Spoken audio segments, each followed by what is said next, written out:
It is Bronze and Modern Gods. I'm John. That guy there, Richard. Hey, John, how you doing? That ran over there. That random guy on the TV screen. Bonus episode time. Sorry, we're a day late, but deal with it. We got lives, people. We do have Ali with the Instagram Market Watch. We've got our friend John with the Comic NFT Market Watch. But most importantly, we have you here with a segment we like to call Viewer Mail. You've got mail. So let's get into it. Richard, what is your first piece of viewer mail? My first piece is from a gentleman named Anon Emouse. Oh, he must be great. He must be. I'm sick of the commercialization of comic collecting. It's disgusting, and it's caused huge companies to come in and completely take over the market. We need a character like Punisher to come in and clean house, get rid of the corporate greed taking place. Are we referring to like Disney and Warner Media, or? I think he's, if you think about the last couple of, let's say the last 10 years of comic book collecting has been driven not by comic books, but by movies, be they Marvel movies or DC movies. They have driven the market. And I think that the literally billions of dollars that has brought in has commercialized comics to a level that if we were back in the 50s and 60s when comic books were, they're just little funny books on the newsstand and didn't have those kind of exterior forces, I think that may be what he's referring to. We will never have the days where someone like Steve Gerber could come in and write a title like Defenders any way he wanted to, and have strange stories like the Headman saga. We can never have someone like Roger Stern have a run on Spider-Man with Ron Frenz and take it in the directions he wants to. That's just not the way it's done anymore. The decisions about these characters, the arc that they're going to take, the next 3 to 5 years in planning, it's all done at a corporate level now. It's done with the trademark and brand in mind over story. That is a long-winded way of saying, yep, sorry, dude, I agree. Yeah, and if you think about it, the comic book industry without those external forces was doomed. Yeah, it was over. Yeah. if it hadn't been for those early Marvel movies, it hadn't been for that influx of money from Hollywood, I don't think we would have a Marvel and DC as independent. They may be some part of Hasbro or something like that, but we wouldn't have them as an independent company that's producing new comic books. Remember the 25-year rule. Marvel was bankrupt at that time, and it smelled like the end. And now it seems like everything is a constant company-wide crossover or an event, and that's why these things are intellectual property commodities now. The art, the craft, I think some things break through on the independent label. God bless the indies for keeping the art part alive. But even then, I would say the majority of independent comics are created with an eye towards selling the property as a movie. Yeah, look at the stuff like James Tynion is doing. He's being innovative in the field, but that innovation is still targeted towards having that property and taken over for an option, and particularly made into a television series.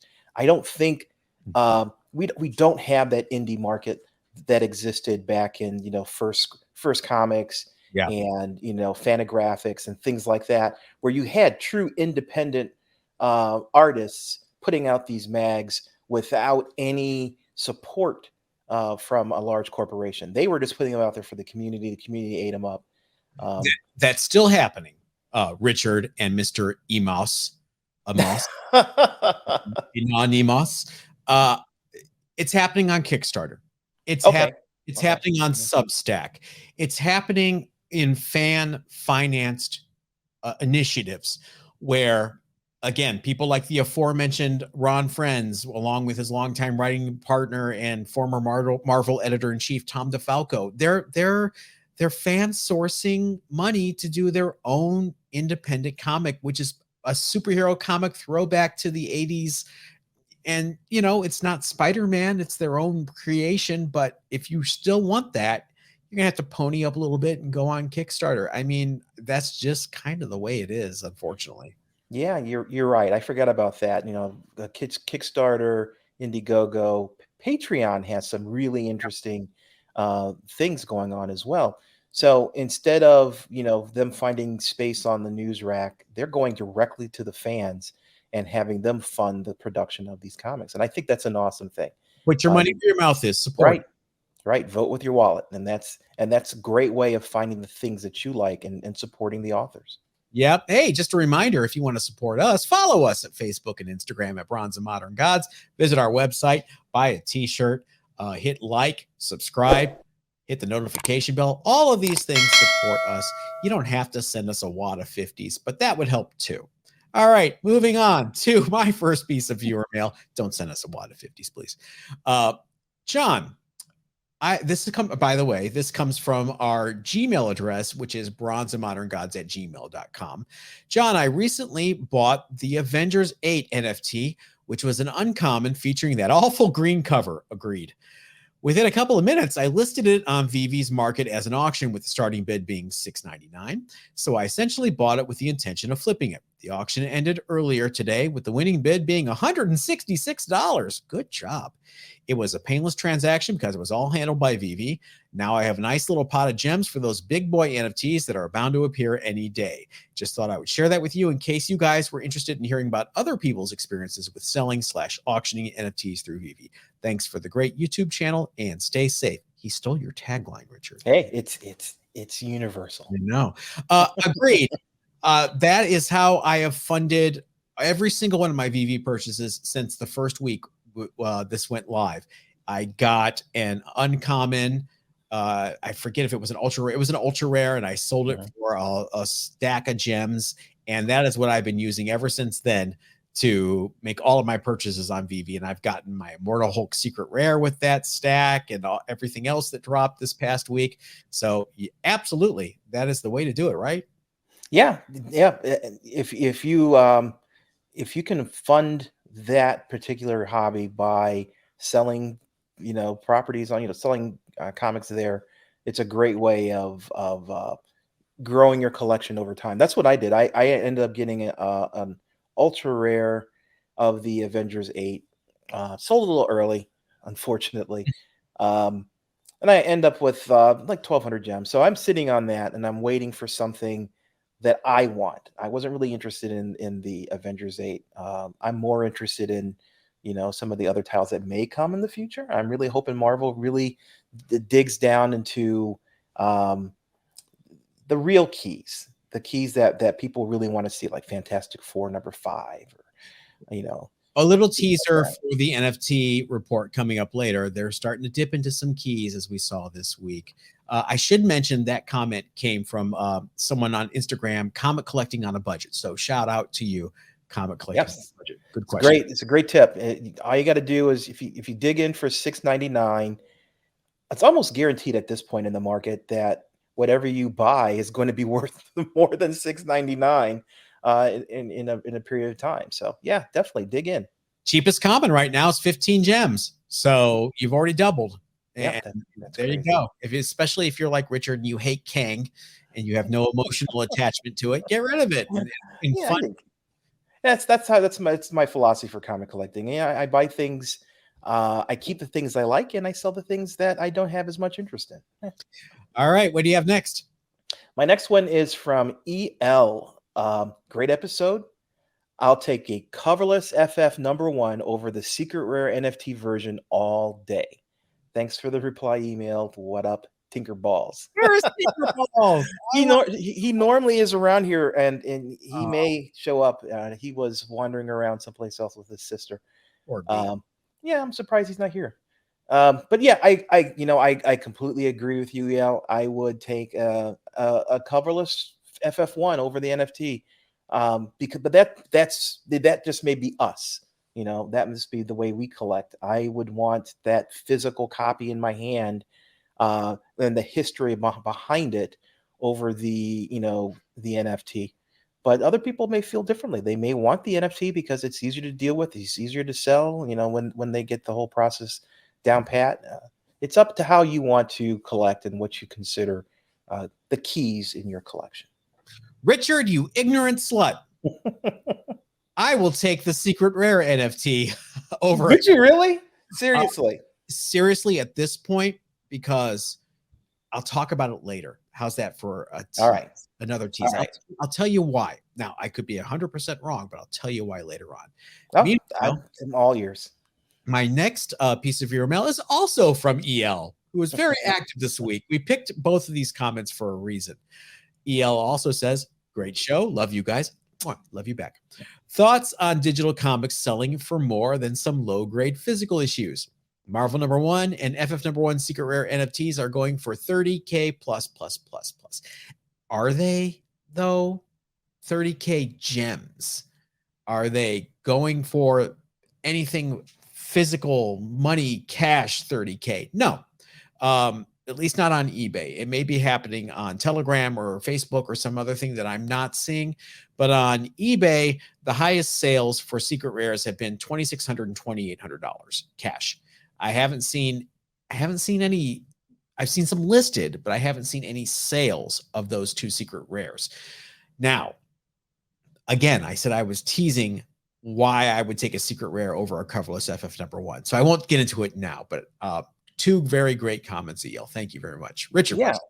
Oh, I was just going to say, that makes total sense.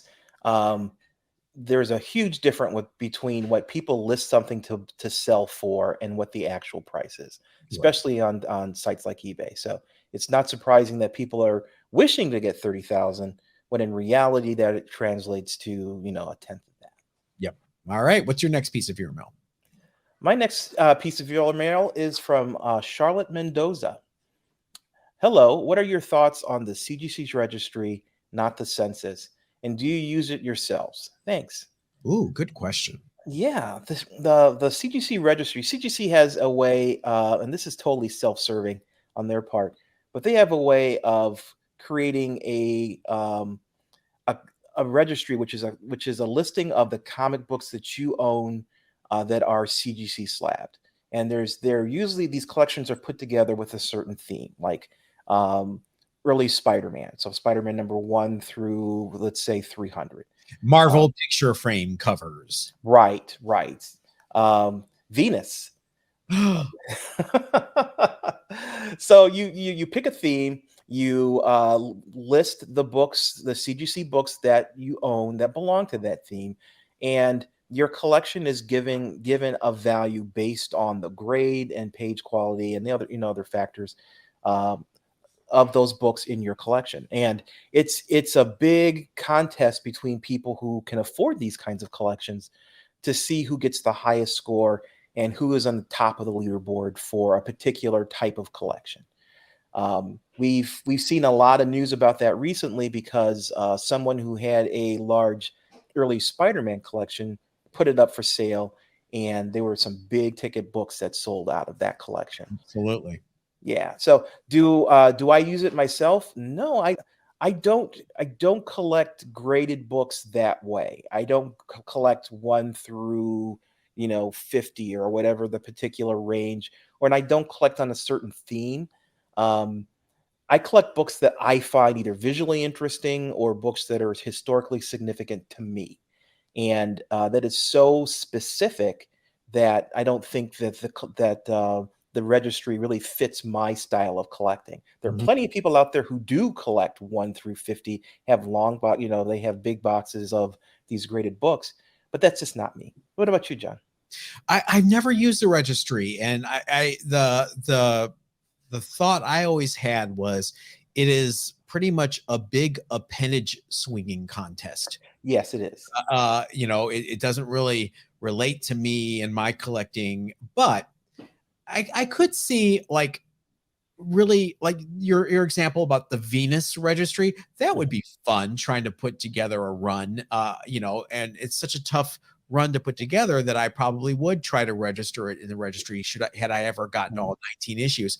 However, I get all 19 issues, I scrape, I save, I do it, I put it in the registry, then someone gets a 5.5 for my Venus 19 5.0, and all of a sudden I'm no longer the head of the registry. So I don't know. It seems dated. I mean, potentially.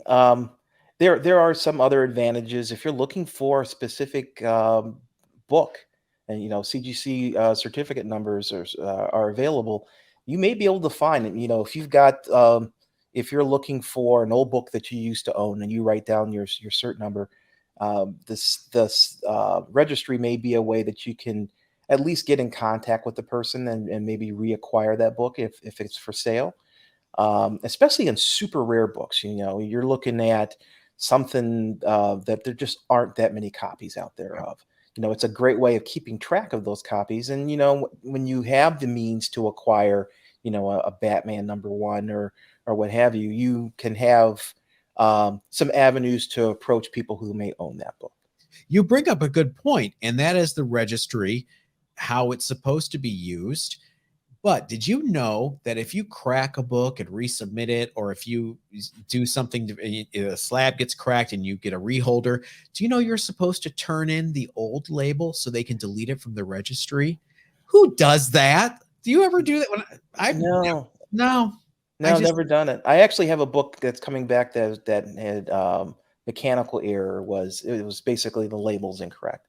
Yeah. So I don't return the labels when they come back. So who knows how accurate the registry actually is? I'm sure it's a small percentage, but still, it's always been a hair in my nostril. But yeah, this as you said, this may be outdated. This has been around for a while, since the launch. So it's one of those things, I think, that people who have the means to acquire a significant collection use as a matter of gauging their collection versus other people's collections. But the rest of us peons who don't have, AF1 through, Amazing Spider-Man 1 through 300, all 9.6s, not as useful. I know what they can do. They can offer services instead of imaging when they slab your book. They can save it as an NFT, and then you can display it virtually using AR. Hey, don't give them ideas like that. Oh, charge them for those kinds of ideas. You gotta back that Brinks truck over here if you want the rest of these ideas. All right, my next piece of viewer mail is from our good friend Nick Parrish, who reminds me, hey John, it was me who asked about showcasing books you just personally like that aren't necessarily high spec books. Thank you, Nick. That was a great suggestion. Yeah. Speaking of spec books, though, I must say that I enjoyed watching you and Richard's live sale last Friday. Oh, thank you. Before watching it for the first time, I thought it would mostly feature graded comics and only be for people with a few $100s to spend. If only. However, I was glad to see you guys sell mostly raw books and sell them at accessible prices for the average collector. I do plan to tune in again. Well, I'm glad you said it because tonight, no, I'm kidding. Thank you so much. Yeah, John and I, we have so much fun doing the live sales. They are a mixture of us selling books so that we can buy more books, but also a mixture of us relating to people who have become our friends. People have theme songs when they show up, and they're just part of the community around Bronze and Modern Gods, and we love all you guys. You made it when we have a theme song for you and you appear in the chat and we start singing Bucky's Books. Or Turtle Toy Huntress's theme song. Turtle Toy Huntress. All right. If you have a piece of viewer mail for us, please leave it in the comments or email us at bronzeandmoderngods@gmail.com and you could be featured in a future episode. But right now, let's fire up that modem, dial into America Online. It is time for the Comic NFT Watch. Richard, 2 new drops happened this week. Yeah, and they're not crap. They're not crap. They're X-Men #4, first appearance of the Scarlet Witch and Quicksilver and the Brotherhood of Evil Mutants, and Amazing Spider-Man #361, the first full appearance of Carnage. Very topical. Nice to see some keys happening now. Now we're on it. It is quite strange, though, that the NFT for ASM 361 featured the second print cover of that issue. Maybe an error. Maybe someone got it just goes to show you, I don't think the people who are running this are comic book people. These are Well, let me stop you there. I can cut you off. One of the co-founders owned a comic book shop at the age of 17 when he was growing up. So okay. something happened along the line. I don't know if a designer at Marvel gave them the wrong cover. We don't know, but there are some hardcore bona fides with this company. I got to give them props. But what's interesting this week also, Richard, and you and I were texting furiously about this, a bit of a panic this week on the VV app because the marketplace was still visible, but you could not purchase anything. The ability to purchase was offline for a bit. So what happened is, instead of taking the marketplace down like they do when there's high traffic during drops, they usually take the marketplace down to really conserve that bandwidth. They did not take the marketplace down. So what ended up happening is people were trying to sell things. Nothing was selling. And they thought, well, I better lower the price. And then nothing still sold for a long time. So I better lower the price again. So you had all the values cratering over a few hour period. It was scary. At one point, commons were down to $1. See, that's when you buy. You know, we talked earlier about having gems in your bank. That's when you start buying things left and right. I was desperately trying to buy. I couldn't. I kept getting the error message. So finally, I started looking. I saw the VV Twitter, and they said, yes, we realize you can't buy on the marketplace. We're working on it right now. And then I took a nap. All right. I wake up from the nap. 30 minutes earlier, they had resolved the problem. So I go into the marketplace, and all the prices were right back up where they were. Of course they are. Of course they are. It's a great opportunity. This is like the stock market, right? And there are forces that are maybe unseen that are affecting the value of these NFTs. And if you strike right at the right time, you can get a real bargain. Yeah. Now to the point of the market watch that I teased earlier. Why would I want an FF1 secret rare right now over a coverless FF number 1? Why am I so bullish on this? Well, because VV announced this week they're getting even closer to allowing users to cash out to other cryptocurrency. They even say it could be just a few weeks away. This, guys, I'm telling you right now, this is going to be a game changer. It will be interesting to see what happens to the comic NFT market once these things hit OpenSea. Other people that have Bitcoin, Dogecoin, whatever you want, are able, Ethereum, they're able to convert and buy this. It could be really significant. So there are other people on YouTube that I watch that are super bullish on this, that are under the I would say optimistic belief that some of these could hit hundreds of thousands of dollars fairly quickly. I don't know about that, but it would be nice. I have some. Yeah. Again, we're in a Wild West kind of period. There is so little data around this that I could easily see there being some huge spike, temporary spike, but a spike nonetheless, that exceeds the real value of some of these NFTs. And you may see $10,000, $50,000 or gems for a brief period of time. If you could strike at the right time and sell, you're going to make a fortune.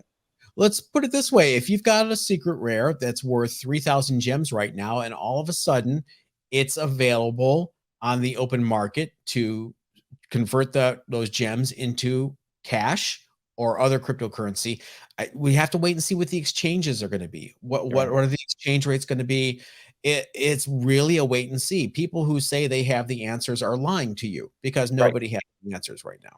Nobody does. And that, to me, that kind of makes this an exciting frontier, where there is no one in front of us who knows more than the rest of us. You know what I mean? So we are all discovering the boundaries and the capabilities of this whole experience together. So if you keep at it, and like you, John, have been following this, you ride that wave, and you're perfectly positioned a year from now when this becomes normalized. You will have all that experience and a lot of really early NFTs that are probably going to accumulate significant value. VV and these other NFT companies have compared to the mainstream, they have a very small user base right now. It's very specialized. It's very targeted. It's very, very active, but they're very much Uber fans, Uber geeks. They're into this. Vivi is the first app that is really kind of, it lets old folks like us on board very easily. Right? Yeah. You can buy gems with using Apple Pay. It's a comic book, even though Richard says it's not. It's something you recognize, and so they need someone or something to push them to that next level when this hits mainstream acceptance, which a year. Remember the internet, Richard? Remember the interwebs? Yes. No, it has a lot of potential. Let's put it that way. But I don't think you really answered the question. So I have my coverless FF #1, probably still a $10,000 book, knowing the prices nowadays. And you have your secret rare NFT, right? Yep. So why would you pick that over a physical book that I can hand to a dealer and get cash? FF1, 60,000 minted. Out of that 60,000, 600 were secret rare. That means there are only 600 in existence. Period. Done. How many FF #1s are out there? I'm going to guess a lot more than 600. Yeah, there's more than that in the census, I think. But still saying there's, and out of those, how many are in better condition than a coverless FF #1? So I was very specific when I said I would prefer a secret rare at this time. Okay. I want to see what would happen. I want to see. Yeah. Okay. I could see that. I mean, if we bumped it up instead and we said let's say you could have a 5.0 Fantastic Four #1. 5.0. Nope, done. I'll take it. Okay, so the condition is really what the key factor here is. The condition and the love. I love Stan and Jack, and it's the start of the Marvel universe. If something that nice was offered to me, yeah, I'm gonna take it because I want to look at it and I want to flip it over. Yep. Okay. A coverless. Yeah, the coverless part is I can understand the reluctance there. But yeah, me personally, I want to have the physical book. I want to have my box full of my babies that I can hold close, as opposed to on some server somewhere. And again, I know I say this a lot, but I want to really stress it. I still love collecting comics, but I love this NFT stuff. I don't know what it is. It's hitting my serotonin centers. Maybe I've been a closet compulsive gambler all these years and just never realized it, but I love it. And look, Dad, we got gambling and comics. Exactly. Combined. It's great. And I'm excited because I always know when I get in on early on something. I've been on this earth long enough to trust my gut and be an early adopter on certain things, and it's always worked out. I've never been burnt. I could possibly be burnt in the future, but this is the same feeling I got when I was out of advertising as a copywriter and I saw the internet coming in 1993, 1994, when I was working as a copywriter at an ad agency in Cleveland. And someone said, "Oh, we have to start an interactive division. Who wants this?" And nobody raised their hand. And my hand went right up. And I said, I'll lead it. 2 years later, I was the head. So, and it started me on a career in digital marketing that I do to this day because I was into it. And this is the same rush I'm getting. No, I can see it. There definitely is a ton of potential here. The problem I see is a lot of that potential is based on zeitgeist, really. It's the community has to be able to buy in and stay bought in to this to be something. If at some point the focus changes to something else, this may lose some steam. The community, the comic community, is a giant battleship that takes years to turn. Okay. You can lean on that rudder as hard as you want to, but it's going to go. I've seen it. Mhm. CGC. How dare they put a book in plastic?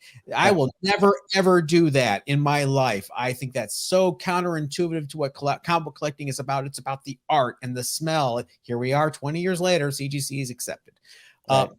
Pressing is restoration. How dare you? They should find all the first pressing video I ever saw on YouTube. The guy was wearing a ski mask because he was afraid to show his identity. Wow. Right? So I don't listen to the industry or the hobby. The hobby needs to be pulled by the nostrils like a bull and led a lot of times. And I know it sounds super friggin' arrogant right now, but it's the truth. Meanwhile, speaking of being pulled by the nostrils and dragged, kicking and screaming, DC have finally announced their first comic book NFTs, which will not be on the VV app. However, you must register for DC Fandom, which is coming this week, and you will get a free comic book NFT. See, I'm excited about this. This has potential because of the limited ways that you can get this. Correct. I And they're do- first. Yes, their first one. I don't know if they offer a method. I'm sure they will eventually, if they don't have now, of trading these, so the people who weren't able to make the fandom or can get them. But this has, to me, some real rarity in terms of that availability. And yeah, it's the first from DC. I mean, how many people are going to sign up for Fandom? I'm going to. I wasn't going to, but I will now. You and Evan? Yeah, probably. I'm going to sign up too. I'm signing up to get the NFT. Yeah, that's pretty much it. Although last year's Fandom was pretty interesting, I have to say. Yeah. So interesting times ahead. And it doesn't stop here with watching the market. Every week, we also are joined for the Instagram Market Watch by our friend Ali at elite_comics11. And Richard's got his dancing hands ready. So let's go there now.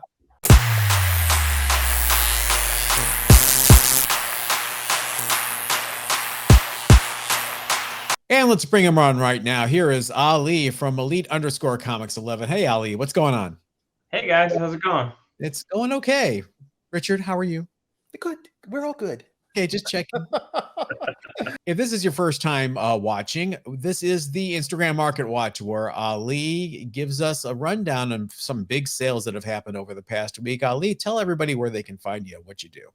Yeah, hi, everyone. So I'm Ali. I'm from at elite_comics11 on Instagram. We are the platform's premier consignment page. So if you want to head over to our page, you'll see a ton of books going up for sale daily, and we can also help you sell books of your own. So check it out. But anyways, I'm here, as we usually are this week, to share highlight three sales from our page in the past week or so. So I'll go ahead and get started on the first one. So this is Eternals #1. So it was a CGC 9.8 with white pages, really nice copy. It sold for $2,500. So yeah, I mean, we've seen 2 trailers now, right? Yeah, it's happening. It's coming. Yeah, I'm excited. I do like the fact that the new trailer addresses my main concern head on right at the beginning, which was, where were you when Thanos was destroying everybody? Yeah, that's a pretty important question. Yeah. Yeah, I mean, in terms of, and I don't have the data in front of me, but I know that this book has been higher. It kind of, it's not as high as it's been, but I think part of it is people are still trying to figure out what the movie is actually about and who these people are. So I don't know if you guys want to get into that. Oh, yeah. Well, Richard, tell us the GPA. What's going on? Well, the 2,500, the GPA is 2,640 on this book. So there's definitely was a great price. This book this movie has suffered from the fact it's been delayed because of the C word. Yes, and stretched out. So any kind of buzz that was been generated from any marketing campaign for this book is movie has fizzled out. And so that is kind of, I think, held the prices to something less than they could have been if the movie was released last November. And it's pretty high concept. Basically the story is millions of years ago, some space gods named the Celestials came to Earth, and they saw what was going on with primitive man, and then they decided to do a genetic experiment, and they created 3 different species: the deviants, which live underwater and are lizard-like; the humans, which, you know, that's us, hey, what's up; and the Eternals, which are a higher evolved state of humanity that live in the mountains of Olympia. So after 5,000, or after all these years of evolution, the Celestials return to check on their experiment, and they are going to judge us, and they will decide who will rule the earth of these 3 species. So that's the Jack Kirby concept. It looks to be pretty close. I mean, right down to the Eternal Athena, which is being played by Angelina Jolie, falling in love with the deviant Crow. You know, Romeo and Juliet star-crossed lovers subplot there. So I'm kind of excited. I mean, I know a lot of people are like, Eternals, what is it? But I think this might surprise people. Yeah, I'm hoping that sorry, Ellie. Enthusiastic. I was gonna say, after that overview, it wasn't particularly short, but I don't know how many more people are going to be surprised after your overview. Well, I mean, if you've read the book, I mean, it's all there in the book. Yeah. It's that happens for these comics. You know, you look at the comic as kind of being a spoiler for whatever's going to be in the movie. But yeah, so that was I think that's a good that was a good buy at 2,500. I think you have an opportunity here in the next few months to capitalize that if you're looking to make and you know, make some money off of it, or if you're looking to have a book for long term. I still think it's a good price. It was a better buy 20 years ago, and it was in dollar bins everywhere. Yeah. Do you guys see these characters? I mean, are they sticking around? Or are they going to continue past this movie? What do you guys think? I think they're trying to create a tent pole. I think they, you know, the Avengers, everyone's aging out of the Avengers. So it either has to be replacement Avengers like Ironheart, or you've got to have another super team. And, you know, I don't see kids getting excited about an Icarus action figure. Yeah. To me, you also have to look at the amount of money that they have invested in the talent for these movies. Angelina Jolie does not come cheap. So I don't see her being in 5 or 6 movies over the next couple of phases of the MCU. I could see it being a vehicle to introduce other characters, you know, kind of a player behind the scenes. But I really don't see this being a long-term team that is going to exist beyond this movie. It might surprise everyone. Remember the very first MCU movie, Iron Man? Everyone was like, why are they doing Iron Man? B-list, C-list. And then they announced Robert Downey Jr. and everybody's like, oh, isn't he like a mess? And look what it did. So this studio has the capability of surprising people. So I'm being enthusiastic. I'm being positive here. All right. So the next one, Incredible Hulk, number 180. Some controversy here about what this is and isn't. We'll get into that. But this one was a CGC 8.5 off-white to white pages. It also sold for $2,500. So yeah, I want to hear about it. Is this the first or second appearance of Wolverine? And what is the criteria for a first appearance, John and Richard? Hit that GPA first, Richard. Let's get that. The GPA for this book, this is our $2,500 sale. The GPA was 2808. So another good buy for this book. To me, this is his first appearance.